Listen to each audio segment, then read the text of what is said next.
Wow!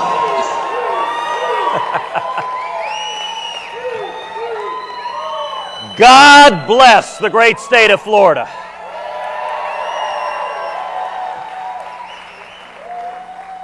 I am thrilled to be with you today. Well, thank you, and I love you too. What an amazing thing. How many of y'all have watched the Republican debates? How fantastic is it that we have such an array of young, talented, dynamic candidates running for president?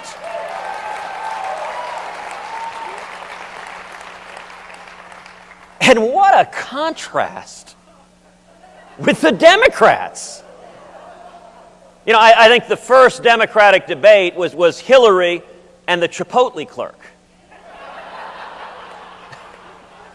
Well, no, actually, that's not fair. We can't forget about Bernie Sanders. So now the Democratic field consists of a wild-eyed socialist with ideas that are dangerous for America and the world, and Bernie Sanders.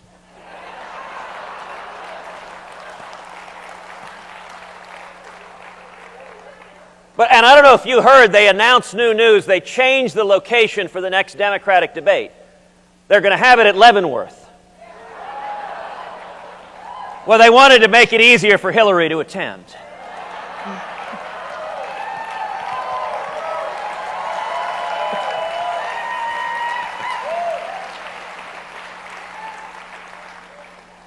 You know, all of us are here today because our country's in crisis. We're here today because we're bankrupting our kids and grandkids. Because our constitutional rights are under assault each and every day. And because America has receded from leadership in the world, and it has made the world a much more dangerous place. And yet I'm here today with a word of hope and encouragement and exhortation to each of you. All across this country, all across the state of Florida, and all across the nation, people are waking up. And I'm here to tell you, help is on the way.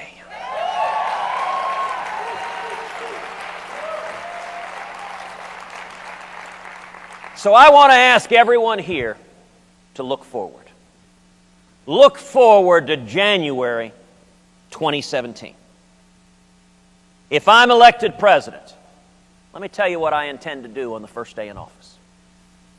The first thing I intend to do is rescind every single illegal and unconstitutional executive action taken by this president.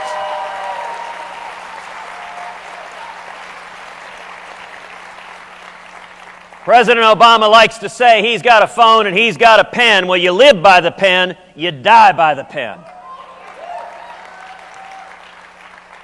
And my pen has got an eraser. But sadly, the corruption's not been limited to the White House. It's extended across every agency of the federal government. The second thing I intend to do on the first day in office is instruct the United States Department of Justice to open an investigation into Planned Parenthood and these horrible videos.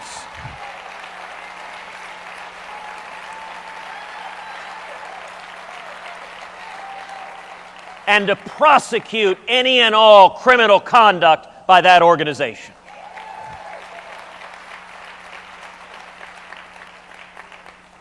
The third thing I intend to do on the first day in office is instruct the Department of Justice and the IRS and every other federal agency that the persecution of religious liberty ends today.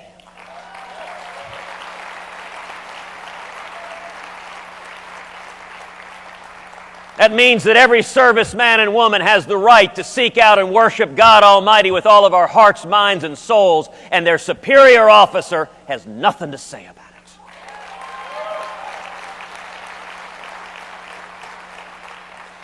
That means that the Little Sisters of the Poor, a Catholic charity being persecuted by the Obama administration, will find that the case against them has been dismissed.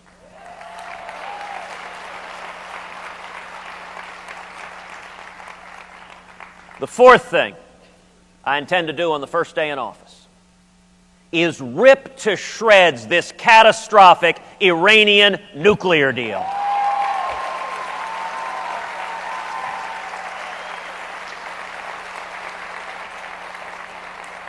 The single greatest national security threat facing this country is the threat of a nuclear Iran, and we need a commander-in-chief who will stand up in unequivocal terms and say, under no circumstances will the nation of Iran, led by a theocratic Ayatollah who chants death to America, under no circumstances will Iran be allowed to acquire nuclear weapons.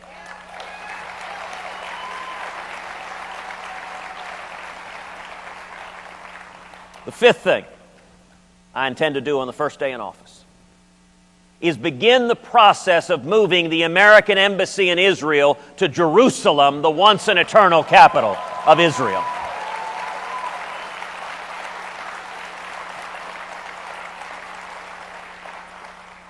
Now, you know, a lot of presidential candidates, both Democrats and Republicans, have made that same promise. And yet, inevitably, when they get to the White House, they don't do it. Because what happens is their team comes to them and they say, you know, if we do this, other folks in the Middle East will be really, really unhappy with us. Well, if you hadn't noticed, they're already pretty unhappy with us. And the single biggest difference between me and the other very, very fine men and women standing on that debate stage is that with me, when I tell you I'm going to do something, I'm going to do exactly what I said I would do.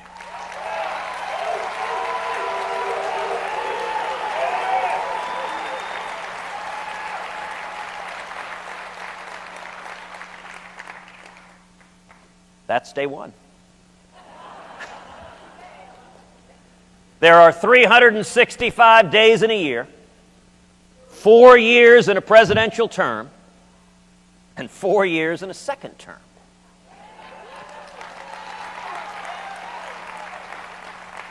By the end of 8 years, there are going to be a whole lot of reporters and newspaper editors and journalists that have checked themselves into therapy.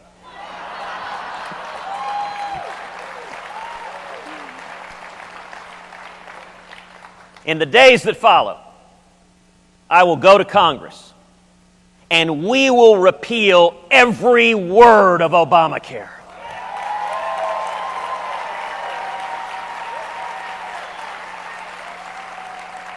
We will pass common sense health care reform that makes health insurance personal and portable and affordable and keeps government from getting in between us and our doctors.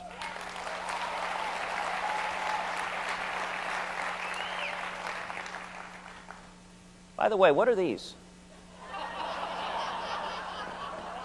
Is Obama coming?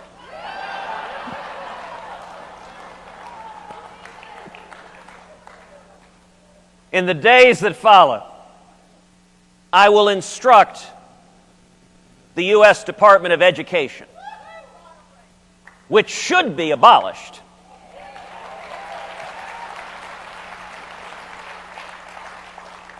I will instruct the Secretary of Education that Common Core ends today.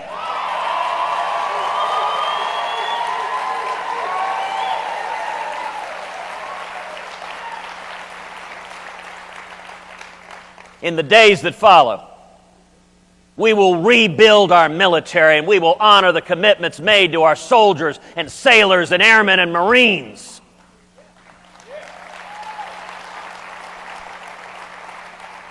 And that includes protecting the rights of our servicemen and women to keep and bear arms and defend themselves.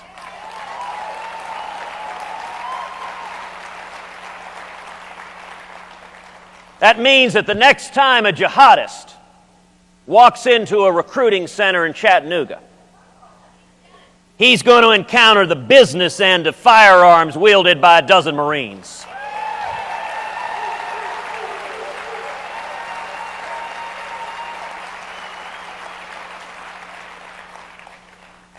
In the days that follow, we will finally secure the borders and end sanctuary cities.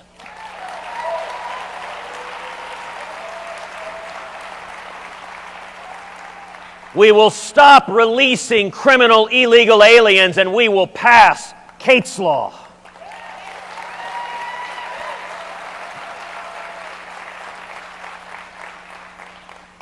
In the days that follow, we will take on the EPA.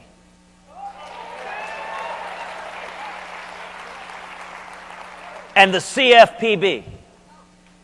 And the alphabet soup of federal agencies that have descended like locusts on small businesses, killing jobs all across this great country.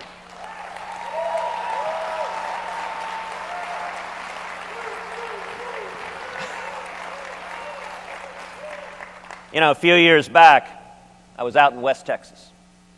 And I asked folks there, I said, what's the difference between regulators and locusts? I said, well, the thing is, you can't use pesticide on the regulators. And this old West Texas farmer, he leaned back, said, want to bet?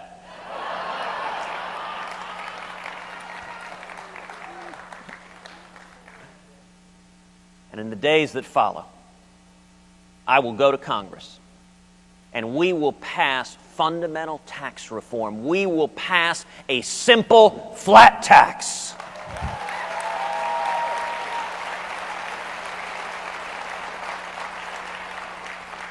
$10 for every American so that every man and woman can fill out their taxes on a postcard.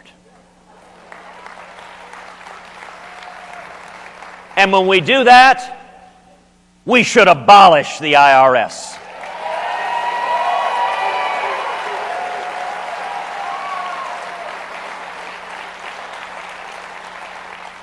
There are about 90,000 employees at the IRS. We need to padlock that building. Take all 90,000 and put them down on our southern border.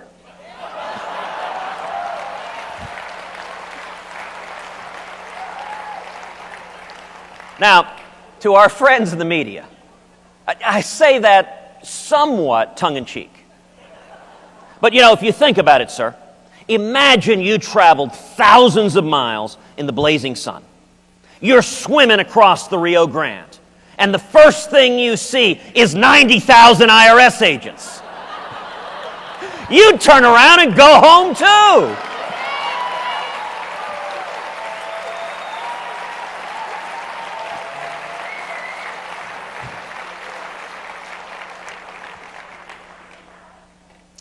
Now, some of y'all may be thinking,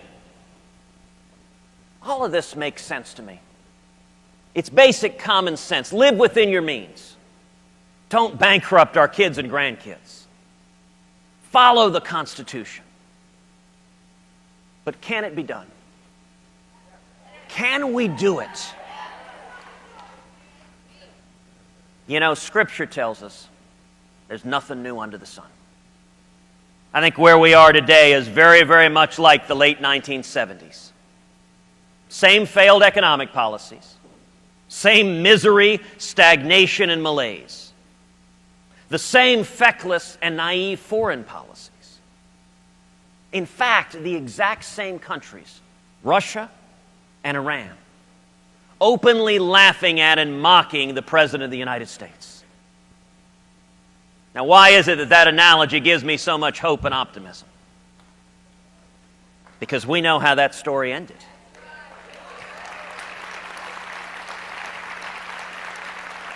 All across this country, millions of men and women rose up and became the Reagan Revolution.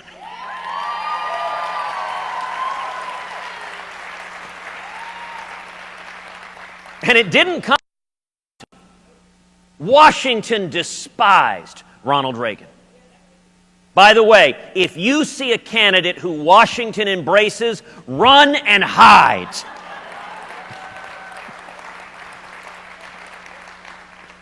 It came from the American people, and it turned this country around.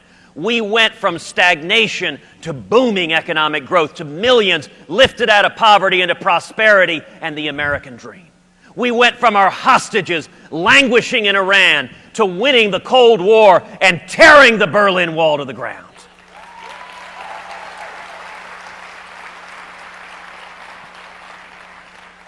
The reason I am so hopeful and optimistic is the same thing is happening again. We are seeing the American people wake up all over the country. You know, 6 months ago, when we launched our campaign for president, the New York Times promptly opined, Cruz cannot win because the Washington elites despise him.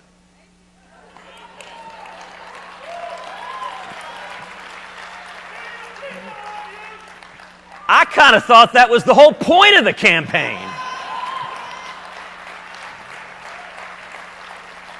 Look, if you think things in Washington are going great, that we need to keep headed in the same basic direction, just kind of fiddle around the edges, then I ain't your guy. On the other hand, if you think Washington is fundamentally broken, that there is a bipartisan corruption of career politicians in both parties that get in bed with the lobbyists and special interests and grow and grow and grow government, and we need to take power out of Washington and back to we the people. That is what this campaign is all about.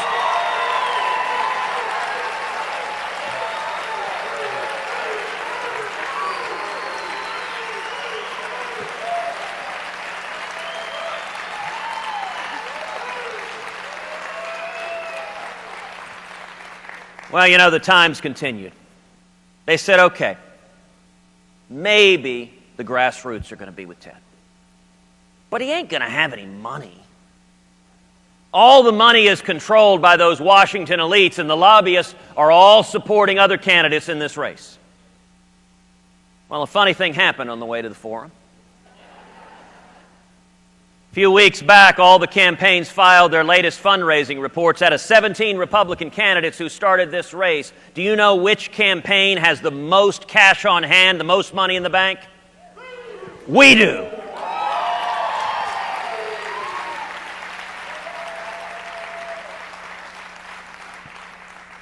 You know how that happened? Because we've had over 450,000 contributions. People all over the country going to tedcruz.org. tedcruz.org. tedcruz.org. It's tedcruz.org. Our average contribution was $73. That is the power of the grassroots.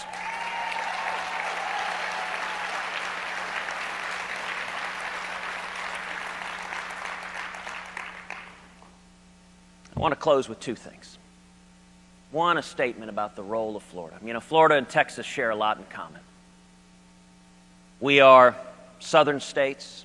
We're states that are growing. We're states that understand that economic growth doesn't come from government. It comes from the men and women in this room. It comes from small businesses. It comes from entrepreneurs. It comes from people creating opportunity out of nothing. We're immigrant states, people coming from all over the world to our states. We also share a similar dislike for snow. I like to tell people you can't shovel sunshine.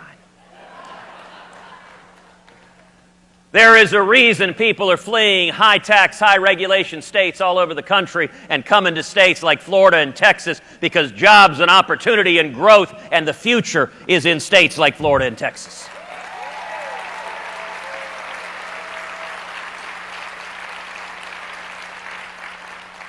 Florida's primary is a critical time, and Florida can play a decisive role in ensuring that the next Republican nominee for president is a strong conservative. We're building a grassroots army across Florida and all across this country, and I ask everyone here, come and join us.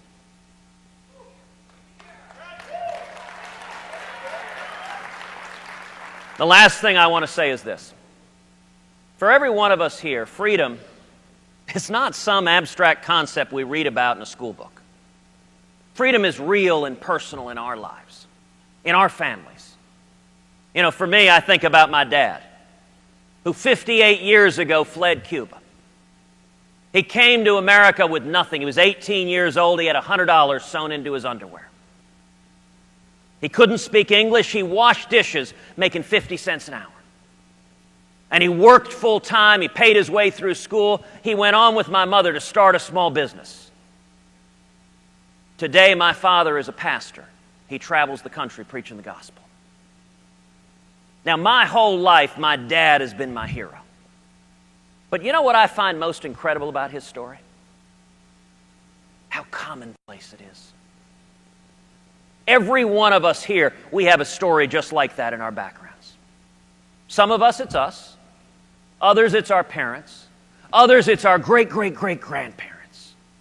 But what ties Americans together is every one of us, we are the children of those who risked everything for freedom.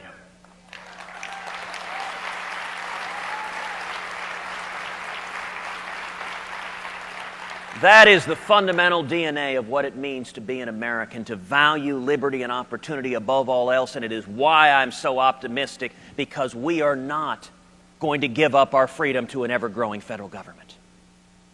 You know, when I was a kid, my dad used to say to me over and over again, when we lost our freedom in Cuba, I had a place to flee to. If we lose our freedom here, where do we go? That is why each and every one of us is here today.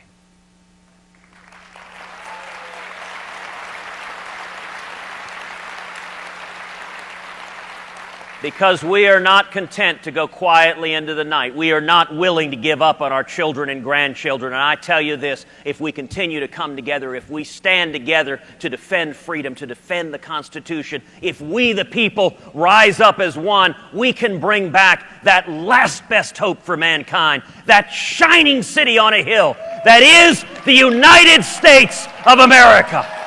Thank you, and God bless you.